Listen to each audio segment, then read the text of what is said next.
Is this working? Is this working? Hey there. Ready to get rolling?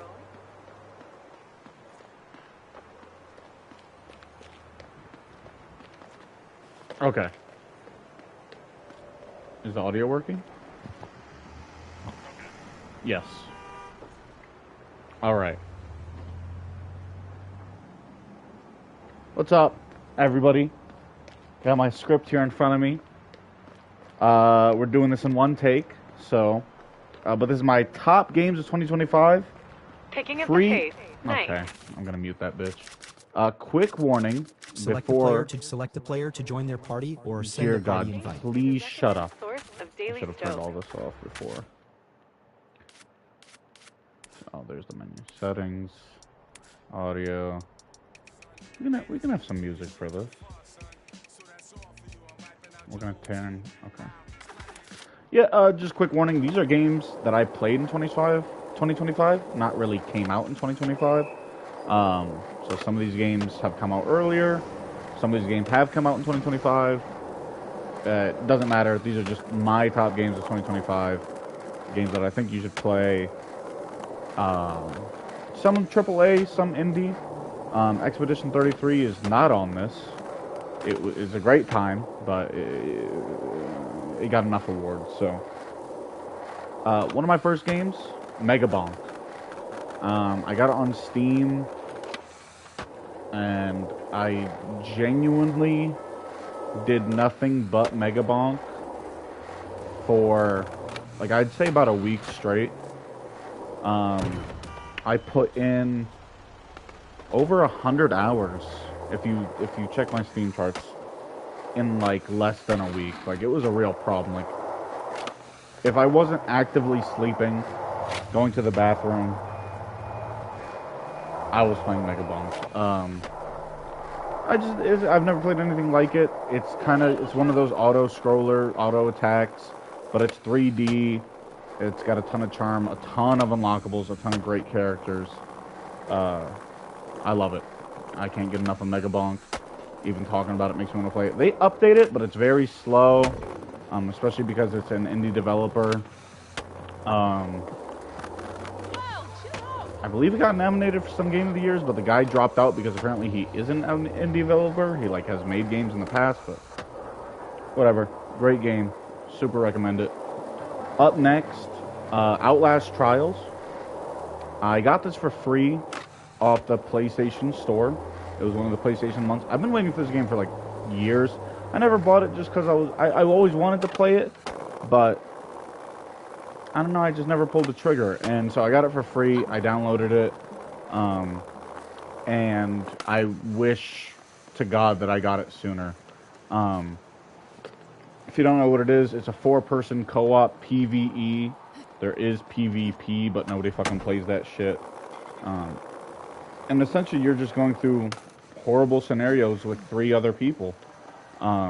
It's gruesome, it's gory, it's a ton of fun, the puzzles are fun, the gameplay's fun. Extremely unique. It's not like other, PvE games where you can just carry 3 retards through... Probably shouldn't say that. You can just carry 3 idiots and just go off and do your own thing. Like, it's actual teamwork. It's a ton of fun. It's scary, but not, like, too scary. Like, you can absolutely just go ahead and play this. And I'm not gonna lie. In the beginning, it's fucking terrifying. But do what I do and put, like, 80 hours into it in a week, and you'll get pretty used to it. It still gives you jump scares. It still terrifies you at times, but it's not like the other Outlast games, which are like a 10 on the fucking scare scale. It's super unique. Honestly, I've replaced Dead by Daylight, a game that I have probably 1,000 hours in. Simply because it's what I want from a co-op horror game. It's just better. I don't know if it's because it's not PvP. There's much less toxicity. It's a much better community. Everybody there is just having a fun time. Nobody's sweating super hard. Nobody's screaming at anybody else. Unlike Dead by Daylight, where it's just every game is World War III and the N-word had a child. So, Outlast Trials, give it a try. Give it a trial. Great time. Next up is the game that got the most hours this year out of me, according to my PlayStation Wrapped, and that is Death Stranding 2. Death Stranding, not everybody's cup of tea. I never thought I would love it as much as I did, but it is made by Hideo Kojima, so I had a pretty good chance of adoring it. And Death Stranding 2 is just... A lot of people say Death Stranding 2 is just Death Stranding 1.5. I don't see it that way. I think Death Stranding 2 is a completely different game. I know the core mechanics are the same, but I mean... It's the same as Halo is the same as a shooter as Far Cry, you know? It changes up more than enough to justify itself being a sequel. This might be my top game of the year, except, no spoilers, but 2/3 of the way through, or maybe 3/4 of the way through, you get this lovely giant Mount Everest, and it even warns you, like, oh, you know, this is a giant mountain, you're gonna need to prepare, but it just took away, you know, games should be fun, and it just became, like, I don't know, hard doesn't necessarily not mean fun, but if you play it, you know what I'm talking about. It just gets grindy, it's not as fast-paced, there's not as much freedom, and that's the thing I love about Death Stranding. There's freedom in everything, from the way that you dress, what you bring, what car you bring, what attachments you bring with your car. But when you're in the mountains, you're not bringing anything other than the giant fucking pickup truck with special wheels, and you're barely getting out of that pickup truck. It's just a low point in the game, but I feel like I'm taking way too much time talking about the low point. The story, amazing. The music, amazing. The Easter eggs, amazing. The exploration is amazing. I 100%ed it, and it's a long 100%. Again, 300 hours into that game. And unlike Expedition 33, it held my interest the entire way through. The only reason I haven't beat Expedition 33 is because I got to what I thought was the ending, and it just said Act 2, and I'm like, I'm done. You know, I'm just done. It's been a great time, but Death Stranding held my interest the whole way through, all 300 hours. I super recommend it. If you haven't played the first one, you can play the first one. Even now, today, playing the first one, I don't remember when the first one came out. It feels like 20 years ago. Play the first one, play the second one, get like 500 hours of fun. I love it. I love all the performances in it. Ellie Fanning is great. Troy Baker, incredible. Even Norman Reedus, you know, came more out of his shell. Just, God. Great. The altars. There's a whole reason I made this video was actually to talk about the altars. So, how do I put this? I don't even know where to begin. The altars is a game. It's essentially The Sims, but all 8 Sims are you. And that's incredibly confusing, but essentially you're on a space mission gone wrong, and on board is a cloning machine that will allow you to produce, you guessed it, your altars. Your different altars are different paths that you could have gone down in life. So some of your altars never left home, so they became shut-ins and total fucking losers. Some of your altars fell in love and became a doctor because you fell in love with a nurse. There's a ton of different characters that you can choose from. Every playthrough is going to be different. That guy was just flying. Essentially, it's a management game, but with, you know, there's real-time elements to it. Man, you have to play it. It's super unique. Also, so I believe there's like 8 different alters in the game, and they all have different voices, you know, because they're all different people, even though they're the same person. All voiced by the same guy, and that doesn't really sound that impressive. But if you play the game, it is, because I didn't know the whole time until I got to the credits that I realized it's the same guy. So, great surprise. Like I said, great voice acting, a great game. You could play it and beat it within a weekend. And that's exactly what I did. I think it's less than 20 hours. And it's unforgettable. Again, one of my top games of 2025. Tons of fun. Something for everybody. Just great.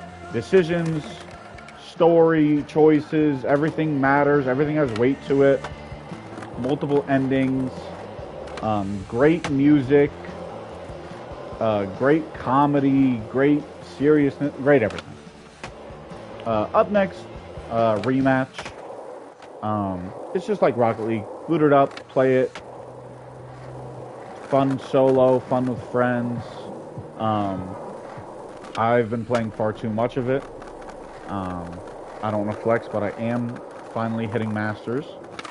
And it's just a game where I feel like the people who've been playing it are to the point where they know what they're doing. Like, you can play Rocket League and you're just going to have fucking idiots on your team. It just happens. But in Rematch, everybody feels like they know what they're doing, and in the lower ranks, you know? Even then, I never felt like, God, why is everybody, you know, making all these mistakes? It's just incredible game, tons of fun, free, which is unbelievable. Sick cosmetics, even though they don't change the game up too dramatically. Gorgeous game, gorgeous art style. I had a great time with it. I play it to this day. Anytime I have like 10 minutes where Chloe's in the bathroom, I am found booting up Reboot. No long queue times, and it's so satisfying. Everything is so satisfying. Passing is satisfying. Goals are extremely satisfying. Saving is satisfying. Whatever. Up next, Silent Hill 2 Remake. I never played the original Silent Hill 2. I just know it's a classic. So when I saw that Silent Hill 2 was free, again thanks to PlayStation, I had to play it. And I'm not a horror game fan at all. Which is weird because, again, Outlast is in my favorites. But Silent Hill 2 isn't just one of my favorite horror games. It's one of my favorite games. In fact, it's one of the very few games that I beat it, and I immediately replayed it again. Because the very unique thing about Silent Hill 2 is your endings aren't just based off of what choices you make throughout the game. It's based off of how you play. So if you play like a suicidal fucking maniac, you'll get the suicidal maniac ending. If you play really close and connected with Maria, your companion, you'll get the Maria ending. And if you play the game ignoring Maria and playing like a normal person, you'll get the ending, which means you love your wife. There's like 8 other endings that, with the help of a nice IGN guide, you can achieve too, and just one playthrough. So I did go ahead. I played the game twice, even though I technically played it like 9 times. But it's not too long. Your first playthrough will take you, I don't know, man. Like, if you're terrified like me, it might take you like 12 hours, but you could probably knock it out earlier than that. New Game Plus is a ton of fun. Great Easter eggs, great references. It's one of those games where after you beat it, you just watch 20 million YouTube videos on it. Not that the plot is that deep, but you'll just realize all these details and all these small decisions, and you'll get why Silent Hill is such a loved game by so many people. And then I think I'm going to finish it off with Red Dead Redemption 2. And the reason, I know I said in the beginning that these are games that I played in 2025, but I have to add that I never have 100% of Red Dead 2 before. You get to the ending, and I mean, I'm going to spoiler warning this, even though the game's been out forever. whenever you play as John, I was just done, you know? I would do the epilogue where I killed Micah, but I didn't want to run around as John, but I was so stupid to not do that the first time I beat the game. John can go to these towns that Arthur Morgan never could. Different interactions, different cutscenes, different characters. It doesn't add that much compared to what the game already has, but it adds just enough that you're getting like new Red Dead content, and that's enough for me. I will say Rockstar Games have a very annoying problem when it comes to 100%ing their games, because you get fucking nothing. In GTA 5, if you 100% GTA 5, you know what you get? A cutscene with Sasquatch, but it's not even Sasquatch, and you get a shirt. And that's it. In Red Dead 2, again, spoilers, if you 100% Red Dead 2, you get a 3-second interaction between John Marston and Arthur Morgan's grave. And that's it. That's all you get. Now, keep in mind, the Red Dead 2 100% is fucking dog shit because it's based off RNG. And again, I feel like a lot of this video is complaining when I'm supposed to be praising these games. But I just have to say, Red Dead 2 100% is dog shit because it's RNG. You're not guaranteed to ever find these horses roaming around. You're never guaranteed to find these chipmunks, these 3-star chipmunks. It was horrible. It was great. Like I said, I loved it. I loved every second of it. I love Red Dead 2. Maybe my favorite video game of all time. I'd have to make that list before I could say that, but yeah. So that's it. Honorable mention, Ball X Pit on Game Pass. Go get it right now. It's basically ball breaker, brick breaker, whatever, where you bounce the balls off the bricks and you gotta hit them again. I kid you not, 100% of that game within like a week of playing it. Like, it's so incredibly, it's dangerously addicting.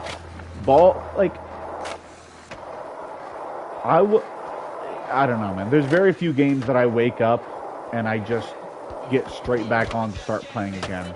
And Ball Pit was absolutely one of them. So, honorable mention, Ball X Pit. No fucking story, purely just a fun game you can spend a little time on. And yeah. You know what? All the Resident Evil games. All of the Resident Evil games are up there too. I've been playing all of those and they're all great. So, but yeah. Thanks for watching. Here's to another great year. GTA 6 is coming out in 10 months. Let me know what you think in the comments.